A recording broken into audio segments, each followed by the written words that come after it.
平行倒杆，看见没有？平行倒杆，这个缺油什么的它退不回来，这个叫平行倒杆，这个叫倒向除啊，这个是陀排架，这个位置的宽窄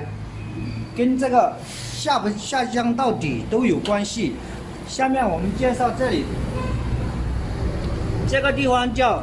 电源插座板啊，这是电源插座，这个